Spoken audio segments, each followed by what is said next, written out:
Ladies and gentlemen, please welcome to the stage Dr. Alexandra de Scheffer, President of the German Marshall Fund, and Mr. Darren Woods, Chief Executive Officer and Chairman of ExxonMobil.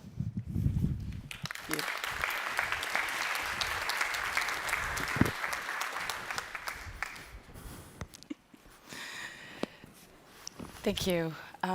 It's a pleasure to open this segment of Brussels Forum dedicated to prosperity and innovation. I'm pleased to be joined by Darren Woods, Chairman and CEO of ExxonMobil. Welcome back to Brussels Forum, because you have been joining GMF for some time right now, so it's really nice to have you back. I wanted to begin with the big picture. And there is a well-known saying, you may not be interested in geopolitics, but geopolitics is interested in you. And obviously, geopolitics is impacting corporations and impacting global corporations like ExxonMobil. The uncertainty, the fluidity, and the acceleration of the shifts in the global landscape is impacting supply chains, is impacting operations and long-term strategic planning. So my opening question to you as the CEO of a large global corporation is, how do you assess these geopolitical risks? How is this impacting your business, your operations, your long-term strategic planning? And how has this changed over these past 20 years? Because we are celebrating the 20th anniversary of the Brussels Forum. What is new today compared to what we've been facing over these past 2 decades? Yeah, well, I think one of the advantages that we have as a company that's been around for over 140 years and working in an industry that frankly has very long time cycles, very long investment cycles, is that we have always had to think long term, and we've always had to deal with being a global company and operating in a lot of different places all around the world. And so when you're making very long-term decisions, most of our investments have lifespans of 20, 30, 40, 50, 100 years. And so when you think about making billion-dollar investments that generate returns over this very long time horizon, you've got to have a mechanism for thinking through what are going to be the fundamental forces that impact the returns on those investments, and how do I make sure I manage that with respect to the ability of the business to be successful, which comes back to, we put a lot of emphasis on the fundamentals. Try to be as objective as possible. What are the fundamental things driving and underpinning the businesses, the products, the services that we provide to the world, and focus on those fundamentals and serving those fundamentals, recognizing that we're going to see ups and downs in economic growth all around the world. We're going to see geopolitical shifts and changes. And the way I look at that and think about it today with what's happening is, maybe that it's more volatile, maybe the amplitude is higher, maybe the frequency has changed to where you see it changing more rapidly. But frankly, the fundamentals remain in place. And if you think about, with respect to our industry and my company specifically, and just think about how the discussion on the risk of climate change and what we need to do as economies around the world to address emission, how that has ebbed and flowed. We've stuck to a very consistent foundation around how we can contribute in that space, and have been pursuing that despite what I would say is the narrative of the time. And I think where we stand today is we see a lot of that narrative shifting back to the fundamentals, which is what we've been focused on from the beginning. So I think from our perspective, you got to pay attention to what's happening in the short term. You need to be robust to it. But at the same time, you need to stay really focused on the longer term fundamentals and positioning the business to be successful on those long term fundamentals. And the final point I would make is diversification is key. I don't think that as a company, we bet on any one place in the world being the bedrock of our company. Instead, we recognize the importance of diversification, not only in the businesses that we invest in, the products that we make, but also in the places where we do business. So you mentioned these, shifts in ebb and flows, and there also have been shifts in European American policies when it comes to climate or energy policy, right? And they often swing with political cycles. So how does ExxonMobil navigate these political shifts? Because you've mentioned, it's important to have the trajectory, the strategic direction, and yet the politics changes as well. So how do you navigate this? Well, I think if I look at is happening in the U.S., what's been happening in Europe, frankly, my perspective on a lot of the policy that's come out, particularly in the area of climate change, hasn't been linked to fundamentals. We've had ideology out there driving a lot of the thinking behind that and leading to a lot of the policy that, frankly, on both sides of the Atlantic have been flawed. And coming back to what is it that's going to ultimately allow society to significantly reduce emissions, address the risk of climate change, and at the same time support economic growth, to recognize that there are 4 billion people in the world that are living in intense energy poverty and striving for a better life, that how do you address those needs? And so coming back and thinking about how is the world going to tackle this significant challenge and do it in a way that doesn't force choices that, frankly, most societies and communities around the world won't be willing to make. You've got to do it affordably. You've got to do it in a way that doesn't impede economic growth and doesn't ask people to lower their standards of living and don't prevent others from rising and having a better standard of living. There are ways to do that. We refer to it as the AND equation. We have, as a company, given our scale, the technology, the capital investment capabilities that we have in our space ways to address that AND equation that's not consistent necessarily with the ideology, but frankly will make great progress, lower emissions quicker at a larger scale for a lot less cost. And hopefully what we'll see over time is recognizing that these extreme positions being taken ultimately going to have to converge to practical approaches that can actually do both of these things. And starting to hear that dialogue pick up, but I think we've got a ways to go yet. So in the context of the US-EU trade negotiations, we're seeing European leaders move to simplify legislation, like this awful acronym, the Corporate Sustainability Due Diligence Directive. What's your view on that shift? Well, maybe I'm just, for the audience's sake, give a little bit of context in terms of ExxonMobil's history here in Europe and what we've done, because we've been in Europe for 135 plus years.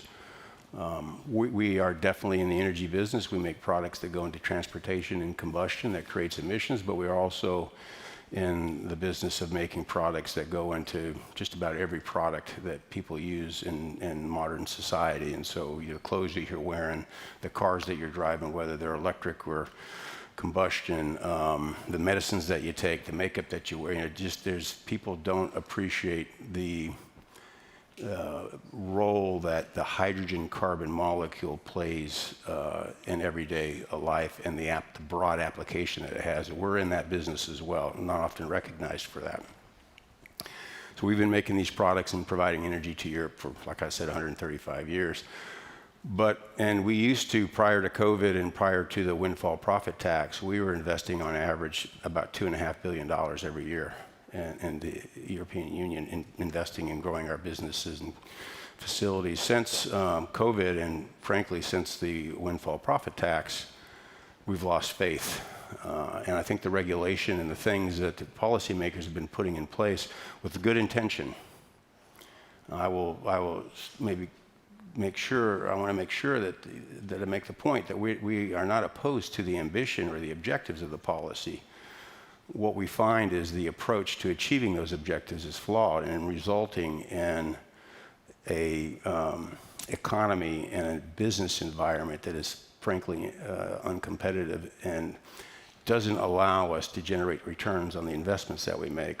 And so since the windfall profit tax, we're for years in a very capital intensive industry with a commodity cycle. There are periods of time where you lose significant amount of money and you plan on and often recover it when the cycle picks back up and prices rise. And when you look across the average of that cycle, you generally get returns that are consistent with, I think, most other businesses. The windfall profit tax took away the top of the cycle and left us with the bottom. And so all the investments that we've made, basically we lost the returns on them because we powered through the losses and didn't get the benefits of the profits. And so we've now stopped investing and frankly are in a maintenance mode. So we've cut our investment by 70%. We, in our product solutions business, we've divested or shut down 11 facilities in our chemical and refining businesses. We have, in the upstream businesses, we've sold 8 businesses. And so we have been part of what's happening across Europe, which is deindustrializing, which frankly I do with much regret because, as I said, we've been here a very long time, and I personally spent a third of my career in Europe. So I know the quality of the people that I work with here and of our facilities, but as a business, it has become unviable.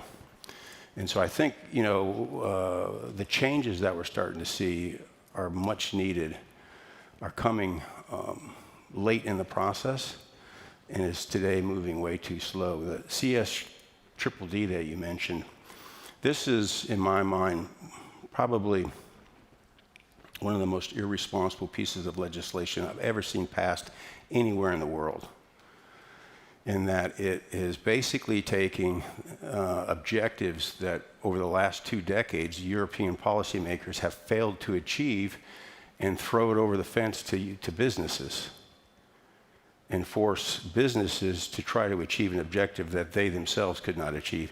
And they haven't achieved it, frankly, because the solution sets aren't available to the world today. But now the CS triple D is trying to make my company and every other industry and company in the world that wants to do business in Europe, makes us responsible for that. And not only are we responsible for it for the businesses that we do here in the EU, but if we sell above a certain threshold, generate revenues in the EU, I have to apply that across every business I have around the planet. So if I've got a business in Australia that has nothing to do with Europe, but the fact that they're within my portfolio of businesses, they now have to comply to EU regulations in this space, which is unachievable and impractical. And so from our perspective, that ends the game. As a multinational corporation, I cannot allow impractical, expensive, ineffective regulations to then get propagated to every place I do business around the world. And so we are advocating very strongly that you got to make a change here, because this is going to lead to very catastrophic consequences. I don't think as many people in the business world understand the true implications of CS triple D, but we are doing our part to make sure that policymakers understand the negative consequences that come along with it. Again, we're very supportive of the objective. Who can argue against improving human rights and addressing forced labor and frankly trying to address the climate? But it's frankly, how do you do that? And I think there's significant changes, if not a complete throwing out of CS triple D is needed if Europe's going to be successful going forward. So this is something I think that's starting. It's coming too late, but there is, this effort from the EU and Europeans to simplify some of these regulations. My question to you is, do you have these conversations among like-minded organizations or corporations? I mean, is that a shared concern? And how do you see the evolution? Because there is an evolution in the European conversation moving forward. So I have one of the discussions that we've had within the company, and we've talked about with our employees and the management committee, is because of our long history and the success that we have and the commitment, frankly, that we have to our people and the businesses here, is that we have to do our best to raise the concern and offer solutions on how best to address it. And so we've taken the position of being very vocal in this space, if for no other reason than to be able to look ourselves in the mirror and say we gave it our best shot, to try to ring the bell and say we've got a problem, we've got to start doing some things differently. As I've done that, a lot of conversations over here in Europe in a lot of different forums with a lot of different European leaders and businesses. There's not one conversation that I've had in any group, any size, private or public, where there's any disagreement about the challenges associated with CSDDD and the changes that have to be made. What has been very different is the willingness to speak up about it and to point it out and to have very direct, hard conversations about, let's stay focused on the objectives, which we can all agree are noble objectives and we should be striving to achieve, but let's find a way to do it in a practical, responsible, thoughtful way that doesn't jeopardize people's standards of living, that doesn't compromise economic growth, that doesn't lead to uncompetitive businesses being offshored and ultimately Europe being deindustrialized. And I think there is broad agreement on that. I think the challenge is how do you get policymakers who have been anchored in a narrative and an approach that we now recognize is not working and pivot to a different approach that may take longer but will ultimately be more effective and a lower cost. And I think when you look at it and do the math and practically think about what's really going to happen, you can get there faster. I mean, the thing that strikes me in the whole climate area, I can't think of any other change that society has made where you completely throw out what you've done for the last 150 years and start over again from scratch. That is, if you were to, and as a business person, I don't think there's any business that would approach the problem that way. It is expensive, it's impractical, and it leads to huge disruptions. And so our philosophy has been, look, why don't we start improving what we've got while we transition to something new? I'm very supportive of wind and solar, electric vehicles. They have their role. We're not an electron company, we're a molecule company, so we don't have a direct role to play. But we're supportive of it, but it's not a solution that was going to address all the problems. And there are solutions out there today where you can begin to decarbonize what you already have, do it at a much lower cost, do it much faster, and get a much bigger impact. And we just need to change the policy and start moving in that direction rather than the kind of the bet that we've placed now that electrification is going to solve every aspect of our economic emissions, which is not true. So I propose we continue the conversation with the people in the room, and some of them have been working also in the energy sector. I will start here on this side. I think Janet, and please introduce yourself. I'm Janet Lampkin, and I'm a trustee for the German Marshall Fund, and thank you so much again for being here with us. Sure. And congratulations for that tenure here in Europe. That's extremely impressive, so thank you for that as well. I want to ask you an interesting, as I listened to you speak, I wanted to change this slightly. With the emergence of AI and the quick adoption, and especially for industries that are in energy requirement, like logistics, manufacturing, how are you thinking about your industry and your company meeting the needs of those industries, both here in Europe, which now sounds quite challenging given the infrastructure and some of the regulatory environments? Do you think that could be a wake-up call for the environment here? And then even in the US as well, because there is such a race, as you know, going on in the US around AI innovation, and energy is such a critical part to that. So I'm curious how you think, does it play a role in being a game changer here? And how do you think about that as it applies to your customers around the world? Yeah, thank you. I think there's a lot of talk about AI, and I guess the one point I'd start with is, I think in all these areas, there's probably an exaggerated response in terms of how fast and far it's going to go and how quickly it will be built out. But there is no doubt that it is a significant shift, and it's going to be a material change to, I think, the way economies around the world think about how do they address that opportunity, and then how do they support it. And available energy is a critical component of it.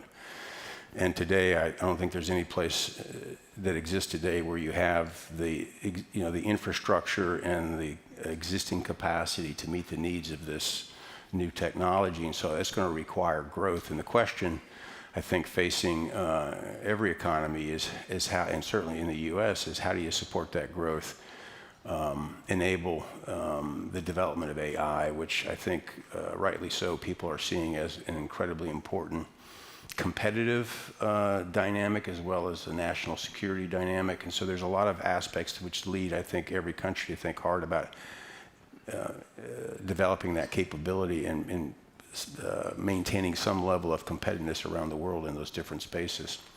We, as a company, we're a very big producer. In fact, we're the largest U.S. producer of oil and gas. And most of it's coming out of the Permian Basin, so unconventional oil that many of you, I'm sure, have heard about. We made a commitment several years ago to take the production of our Permian fields to net zero for scope 1 and scope 2, for those of you who are familiar, for the emissions that we generate and the emissions that we cause to be generated in supporting our business. We're going to take that to net zero. So we are developing decarbonized natural gas from a production development standpoint. We also have invested in the world's only large-scale end-to-end carbon capture, storage, and transportation system. So there's no other company in the world that has the ability to capture, transport, and store CO2 at the scale that we do in the Gulf Coast of the U.S. So we have a decarbonized natural gas, and we have a system for capturing emissions and transporting and storing them. And we are taking the combination of those two things and offering opportunities for the technology companies to build data centers in the Gulf Coast of the U.S. to take advantage of these endowments to basically have virtually decarbonized low-carbon data centers.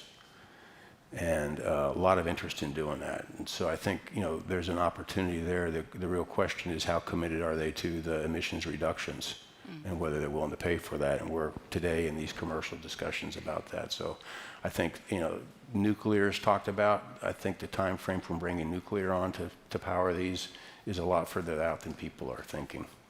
So today, I think the only real option around the world is natural gas, the lowest emissions associated with the options, and then the ability to, in the right location, capture the emissions associated with that power generation and store it to decarbonize it, I think is what we're going to see happen here in the short term. Hopefully we see that happen. Thank you. I have another question over here. Gunnar Vigand, could we have the microphone, please? Thank you. And please introduce yourself. Thank you very much. Gunnar Vigand from GMF as well in Brussels, however, and formerly EU official dealing with Asia Pacific.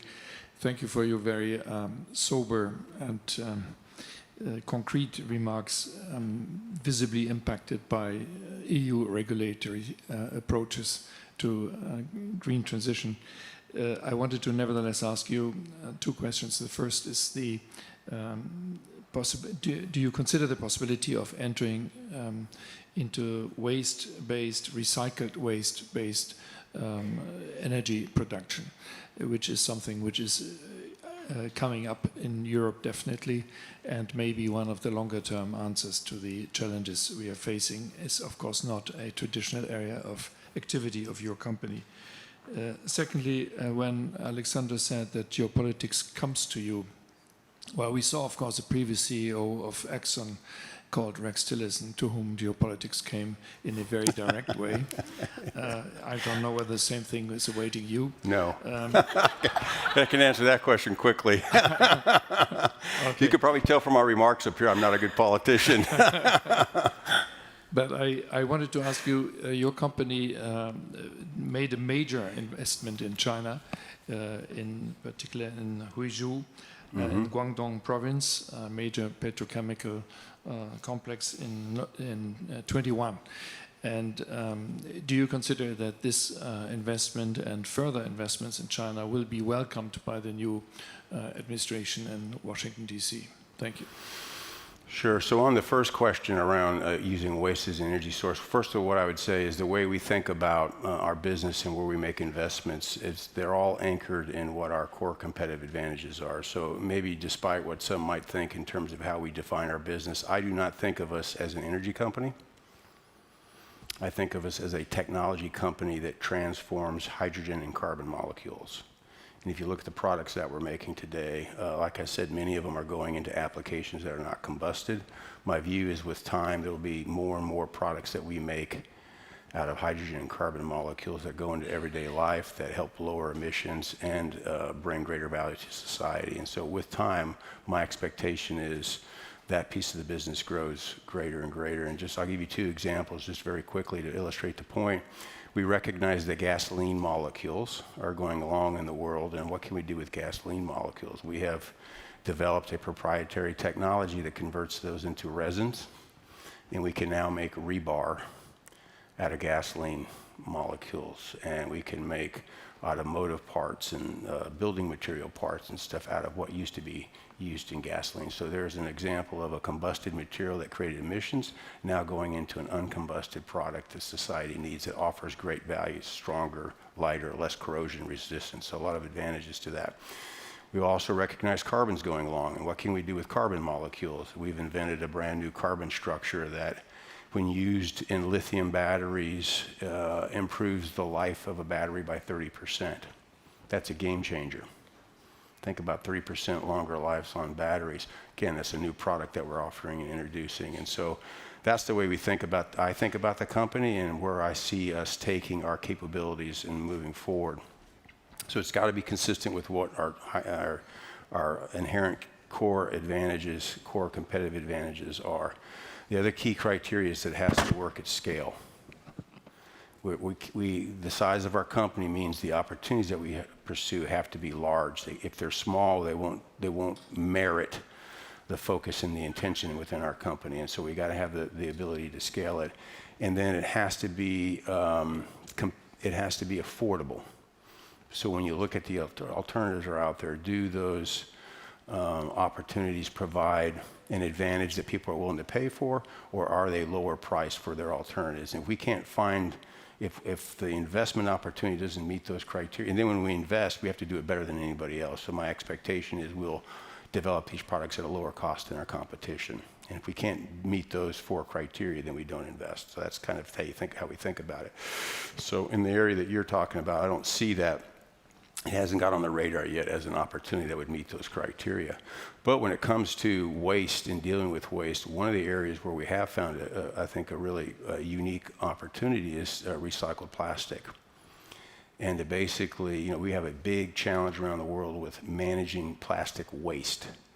And how can we help address that? And so we have used our existing facilities in a technology that actually recycles plastic and breaks it back down to the molecular level so that we can reuse that with all the same properties and qualities of virgin plastic. So huge benefit, and we can mix all types of plastic. So we are investing quite aggressively in advanced recycling of plastics, which meets our criteria and has a very good return. So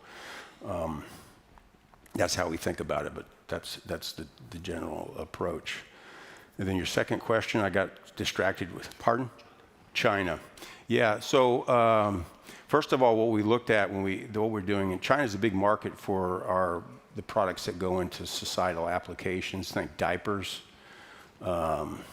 medical gowns, masks, things like that. And so the application of the things that we're making in China go into everyday living, don't represent what I would say are strategic national concern, security type concerns. And so unlike some of the things you've seen in the press about chips and things that I think the government worries about providing strategic advantage to, I don't think the U.S. government's worried about diapers in China. So I think we're sticking in markets where it's consumer goods that they don't have a real concern. And our intent, China is a big market for many producers around the world. The intent here was to take advantage of the Chinese workforce and be in the country. We like to, where we have big markets and are supplying products, we like to be in those countries. And so it was a broader strategic drive and a long-term play. I do not anticipate that being a real issue because of the sectors that we're participating in.